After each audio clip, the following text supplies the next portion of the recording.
സങ്കീർത്തനം 22 അധ്യായം 1 മുതൽ 31 വരെയുള്ള വചനങ്ങൾ. പരിത്യക്തന്റെ രോദനവും പ്രത്യാശയും. എൻ്റെ ദൈവമേ, എന്തുകൊണ്ട് അങ്ങ് എന്നെ ഉപേക്ഷിച്ചു? എന്നെ സഹായിക്കാതെയും എൻ്റെ രോദനം കേൾക്കാതെയും അകന്നു നിൽക്കുന്നത് എന്തുകൊണ്ട്? എൻ്റെ ദൈവമേ, പകൽ മുഴുവൻ ഞാൻ അങ്ങേ വിളിക്കുന്നു, അങ്ങ് കേൾക്കുന്നില്ല. രാത്രിയിലും വിളിച്ചപേക്ഷിക്കുന്നു, എനിക്ക് ആശ്വാസം ലഭിക്കുന്നില്ല.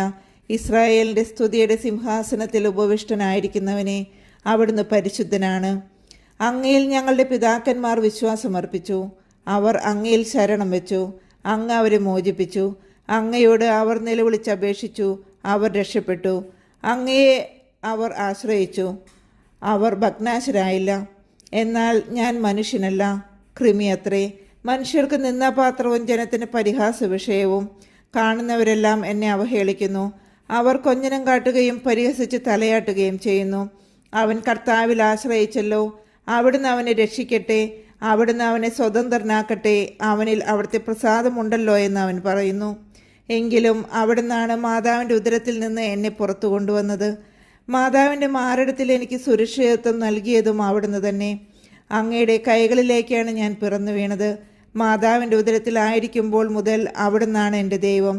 എന്നിൽ നിന്ന് അകന്നു നിൽക്കരുതേ. ഇതാ ദുരിതം അടുത്തിരിക്കുന്നു, സഹായത്തിനാരുമില്ല. കാളക്കൂറ്റന്മാർ എന്നെ വളഞ്ഞിരിക്കുന്നു. ബാഷാൻ കാളക്കൂറ്റന്മാർ എന്നെ ചുറ്റിയിരിക്കുന്നു. ആർത്തിയോടെ അലറിയെടുക്കുന്ന സിംഹം പോലെ അവ എൻ്റെ നേരെ വായ് പിളർന്നിരിക്കുന്നു. ഒഴിച്ചുകളഞ്ഞ വെള്ളം പോലെയാണ് ഞാൻ. സന്ധിബന്ധങ്ങൾ ഉലഞ്ഞിരിക്കുന്നു. എൻ്റെ ഹൃദയം മെഴുകുപോലെയായി. എൻ്റെ ഉള്ളിൽ അത് ഉരുകിക്കൊണ്ടിരിക്കുന്നു. എൻ്റെ അണ്ണാക്ക് ഓടിൻ്റെ കഷ്ണം പോലെ വരണ്ടിരിക്കുന്നു. എൻ്റെ നാവ് അണ്ണാക്കിൽ ഒട്ടിയിരിക്കുന്നു. അവിടുന്ന് എന്നെ മരണത്തിൻ്റെ പൂഴിയിൽ ഉപേക്ഷിച്ചിരിക്കുന്നു. നായ്ക്കൾ എൻ്റെ ചുറ്റും കൂടിയിരിക്കുന്നു. അധർമ്മികളുടെ സംഘം എന്നെ വളഞ്ഞിരിക്കുന്നു. അവർ എൻ്റെ കൈക്കാലുകൾ കുത്തിത്തുളച്ചു. എൻ്റെ അസ്ഥികൾ എനിക്ക് എണ്ണാവുന്ന വിധത്തിലായി. അവർ എന്നെ തുറിച്ചു നോക്കുന്നു.